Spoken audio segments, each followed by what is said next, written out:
Hey guys, Dan here. Today we're going to be spraying this genestealer Colt's Golliath truck from Warhammer 40,000. It's a Games Workshop model, and we're going to be spraying it in grey cere, which is one of the contrast undercoats. So I'm going to give it a shake. I'll leave it upside down for a bit so that all the colour runs to the top. Give it a shake and then we'll get on with it. Right, so I've switched directions because the wind is blowing in this direction. The wind is quite powerful today, so hopefully this will go well. I've got a new can of grey cere that I bought the other day.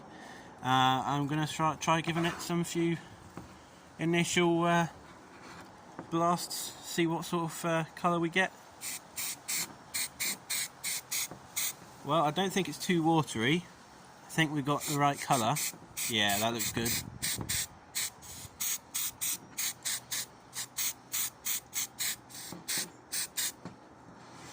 That looks quite good. Going to try giving that another couple of squirts.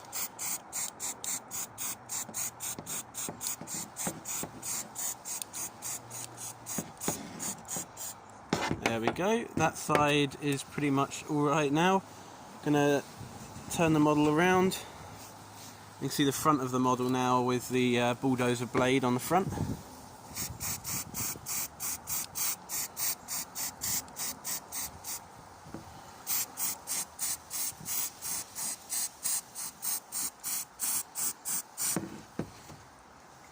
Looks alright, turn it again. I know I'm spraying really close to the model today, but that's because if I spray any further away the wind will take it and it won't get to the model and I'll waste the spray paint, which is not what I'm wanting to do, obviously. Get the little guy on top.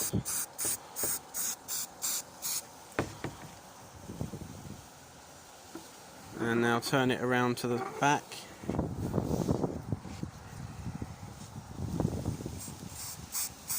See, even from that distance the wind was still catching it a little bit.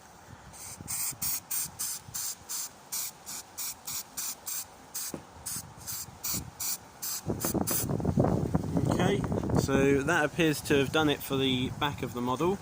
Now we're going to spray the top of the model. I'm just going to do it from this way first. See, the spray is being taken by the wind. Hopefully I'm talking loud enough that you can hear me.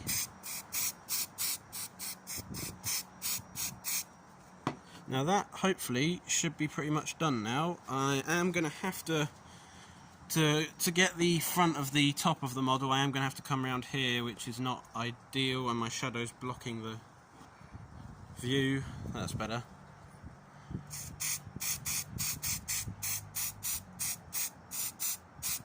Now hopefully that is the top of the model done, and now I'll just need to wait for that to dry for a few minutes. Shouldn't take long, it's quite warm out here, and then I can turn the model over and spray the undercarriage. So we'll be back once that's dry.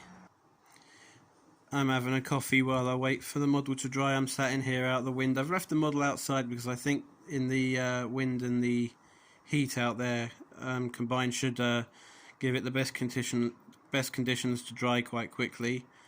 I wanted to talk a little bit about the spray painting. It's good if you want to get your models painted quickly. Don't know why I'm sat here showing my coffee, but I'm in here now. Anyway, yeah, so it's good. I'll show you the owls. This is quite a good screensaver while I talk.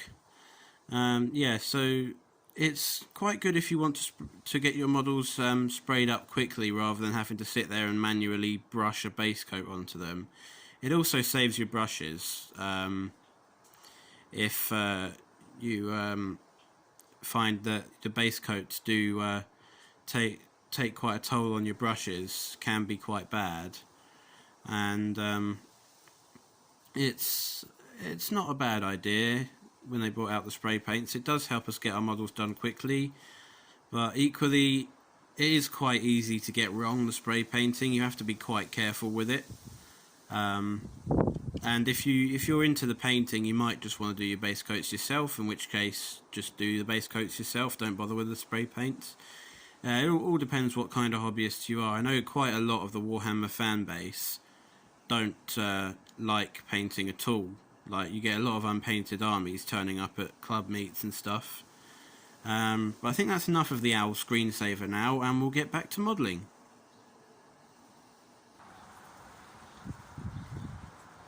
Welcome back. So the model is now dry, so I'm now going to spray the bottom of the model. Oh, that wind's really getting up now. It's hard to get it to spray onto the model itself. It's going to go quite liquidy.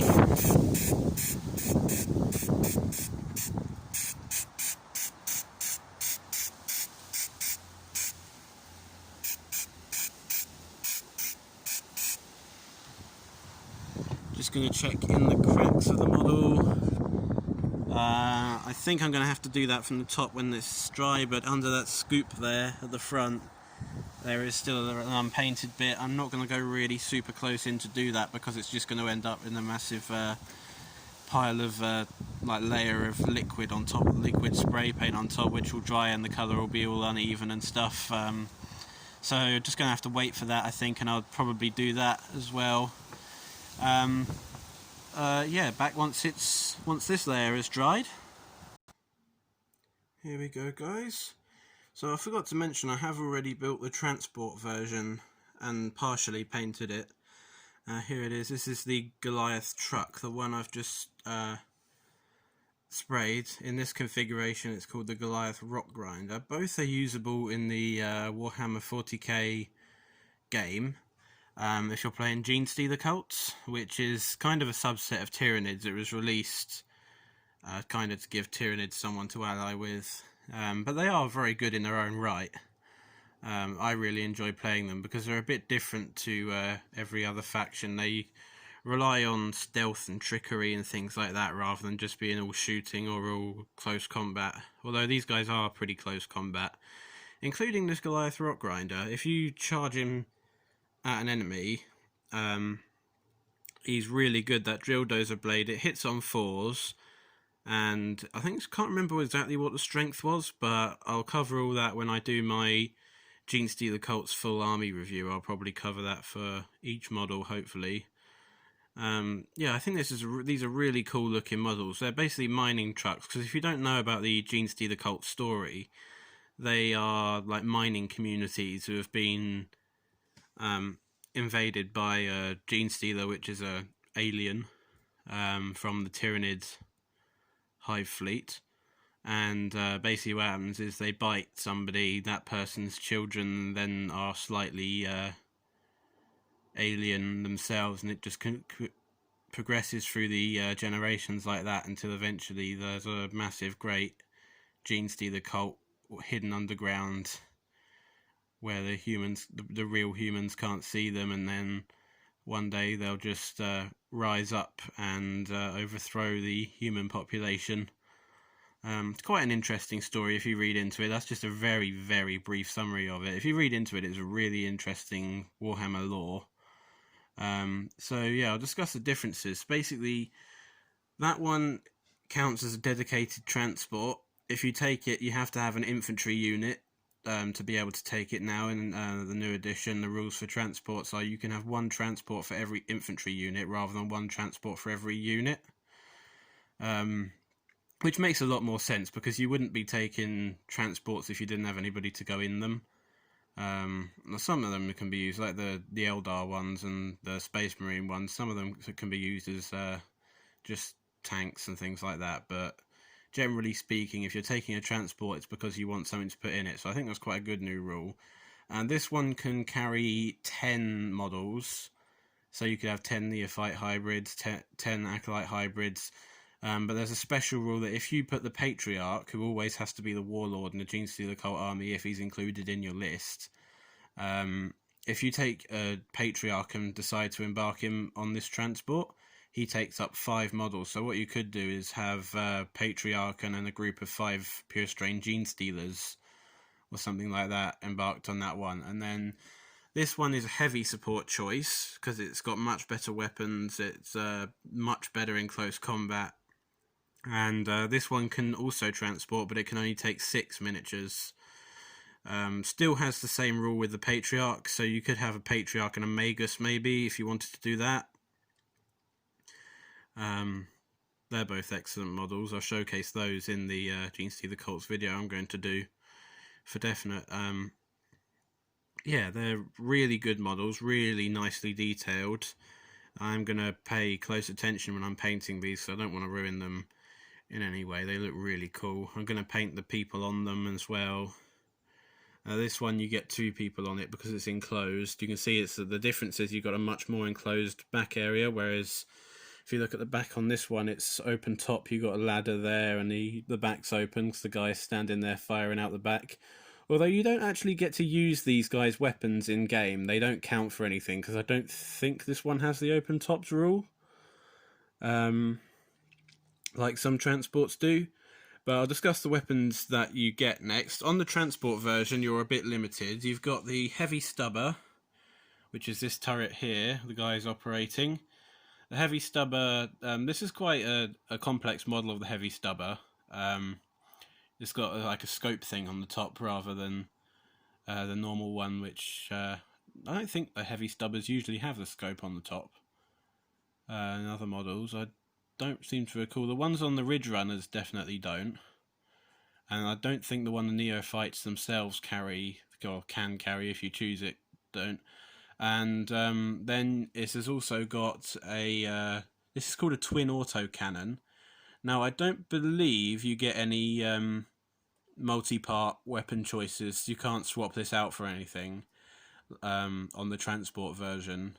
It's quite nice. I mean, unfortunately I did glue this turret down, so you can't swivel it, but if you don't glue it down you can actually, it is actually poseable, this turret, which is quite nice, and you can see the guy there to operate it. Actually, I'm not sure if he's operating it or whether the driver operates it, because it's a lot clearer on the rock grinder. You can see this guy here is operating a computer which operates this weapon. So you still got the heavy stubber on this one, which is like a burst machine gun. You get 3 shots a turn with it, so if you can imagine it like a burst machine gun like on Call of Duty. And then it has the drill dozer blade. That's what this is officially called, the drill dozer blade, and that's a combat weapon. That's a close combat weapon, and I believe it does something, gets you some extra hits or something like that when you charge in with it, the turn you charge in with it. It has some kind of ability like that. Let me just check the codex and I'll be able to tell you. So with this weapon you can make D3 additional attacks. I'll explain quickly what D3 is. Basically you roll the dice, and if it's a 1 or a 2 you get 1 attack. If it's a 3 or a 4 you get 2 attacks. If it's a 5 or a 6 you get 3 attacks. And that's in addition to the attacks your model gets, which will either be 6, D6 or D3 depending on how many wounds the model has left. It's got a damage table. And then you got instead of the twin autocannon on the rock grinder, you get a you can have either a heavy mining laser, which is quite good at range. You can have a heavy seismic cannon, which is quite good in short range attacks, not so good in long range attacks. Or you can have this clearance incinerator, which I've chosen here, which is only short range, but it always hits its target. And you get 2d6 shots with it, so you could have up to 12 shots if you roll double sixes. Always hits its target, so you only have to roll wound rolls with this weapon, which makes it really nice. And the other reason I chose this weapon was because it's close range and powerful at close range, and now with 9th edition you can fire vehicle ranged weapons when you're in close combat range of your opponent, whereas previously in 8th edition you couldn't do that. So I expect this model to go quite far up in points now. I expect all vehicles to go quite far up in points now because of that rule. Yeah, it's just really good once it gets in. And then the final weapon they've got, I'll show you on this one because it's painted, is this yellow thing down here is a cache of demolition charges, which is a grenade weapon. Now, the only thing I would note about that weapon, it's quite a good weapon, cache of demolition charges. I believe it's strength 8. Yeah, strength 8, and it's D6 shots, assault D6, so you can fire it even if you've advanced, whereas usually with shooting you can't. Assault weapons can, you're just at -1 penalty, which means with this you'd be hitting on 5s, I think. Again, it counts for the damage table though, so you could end up hitting on 6s if you're already slightly damaged with it, which would be annoying. And basically that's a good weapon to use as well, but you can only use it if you've got models embarked on the transport. So it's a bit like the lasers on the Chimera if you play Astra Militarum. Still a good weapon though, and you're probably going to have something embarked for the first couple of turns anyway, if not the first turn, because you can't disembark in the same turn that you embarked. So you might still get, if your opponent decides to come up close to you, which would be a silly move against genestealer cults, but some players like to do it, and maybe you get a chance to throw these demolition charges out as well. I'm going to paint both of these before I do my genestealer cults army review video. That's that one that we finished painting today. We finished spraying rather today, and I'll get on with painting all the details in and everything, painting the guys on top. And I may even do well, I suppose this has been kind of I've just done kind of a model review on these. Both really nice models, as I say, and hope to see you in the next video. I'm not sure what that's going to be yet, whether that will be the genestealer cults army review video or whether that will be something else. I'm currently also working on the Triumvirate of Yniad, which is an Eldar set, or a Ynnari set, the 4th subsect of Eldar. And I've got some Harlequin miniatures to paint as well, which will be nice. They should make for quite a nice video at some point. But all that being said, guys, thanks for watching. Please do leave a like if you did enjoy. I know this video has not been as great a quality as I would have liked it to be, but I'm just trying to get the channel started up, and I'll make more content as we go. And see you soon.